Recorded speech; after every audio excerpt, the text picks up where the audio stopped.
Huge loss for the Silver State. Nevada's longest serving Senator Harry Reid has passed away.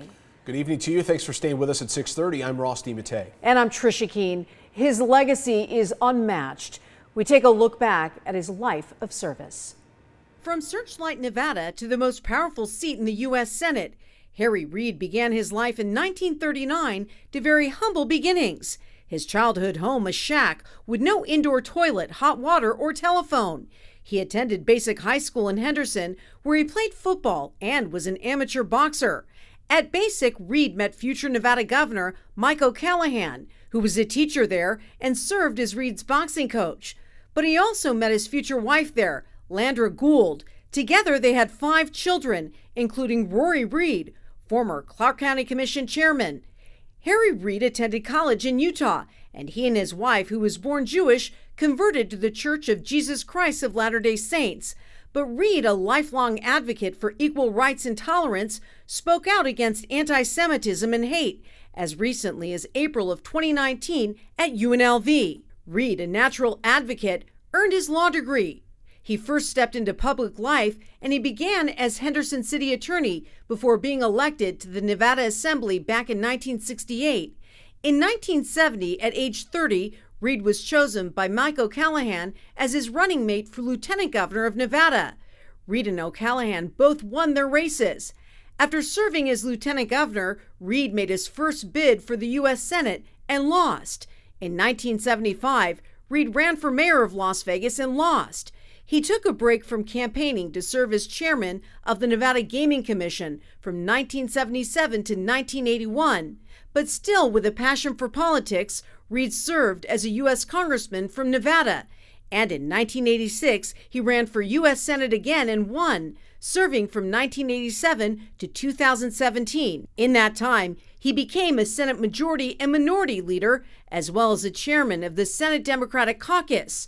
Through his career, he had the ear of many U.S. presidents, with a close bond with President Barack Obama. Even though the boy from Searchlight became a Washington insider, he never stopped advocating for change in Nevada. He was local about renaming McCarran Airport, calling former Senator Patrick McCarran, the airport's namesake, a racist and anti-Semite. Of course, today, the airport has been renamed after Harry Reid.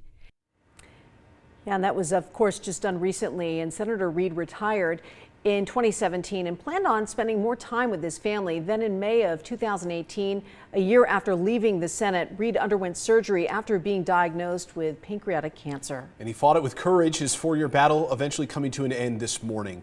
And the man who lived the true American dream, a born fighter, has died at the age of 82. What a life it was. Absolutely. Meanwhile, the tributes are pouring in tonight. Reid was a big leader in the Democratic Party. And thus, the Nevada Democrats have released a statement saying, in part, quote, Senator Reid's work to protect and conserve Nevada's natural resources, one of his top priorities throughout his nearly 50-year career, leaves a lasting legacy across our landscape, end quote. And Las Vegas Mayor Carolyn Goodman also sharing her condolences. She says, in part, quote, Senator Reid was first a family man, and every time I was with him or spoke to him, he asked first about our family and told me about his family with great pride. He helped with everything I asked, every time. And Commissioner Tick Segerblom, who led the charge to rename Las Vegas's airport after the late senator, was visibly emotional, talking about his lifelong friend and mentor, saying Reid was the most important person in Nevada's history. You know, we name things after people all the time after they die, and it's important, I think, for their legacy, but that doesn't really let them know what we felt about them and how important they were to our lives. And I just wanted him to know that Nevadans appreciate what he had done for us and all the fights he fought for us.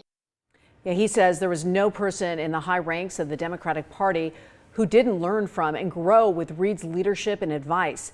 Segerblom says that he knew Reid was in failing health, and that is why it was so important to officially announce the airport name change 2 weeks ago. And Ross, I interviewed the senator several times over my 21 years here, and he was always about business. And you can tell how hardworking he was for Nevada, so passionate.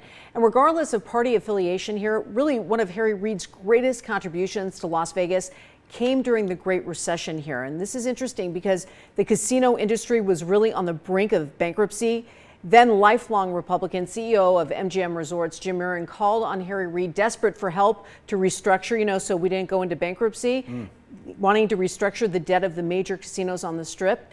Well, Harry Reid got it done for Nevada and Washington, D.C. He reached out to all the banks. He worked really, really hard. But if you lived here during that time, you knew it was such a scary time. And he really worked hard for Nevada. Yeah, it sounds like he wasn't afraid to reach across the aisle, something that we don't see a whole lot of these days. He was one of the few. An amazing life, really, and just such dedication to our state. Yeah, and also spoke out against hate all the time, especially over the last years of his life, too. Yeah, incredible. And deserving person to name the airport after, for sure. Absolutely. And our coverage of his legacy continues tonight on 13 Action News live at 11. We'll have more on Harry Reid and online at ktnv.com.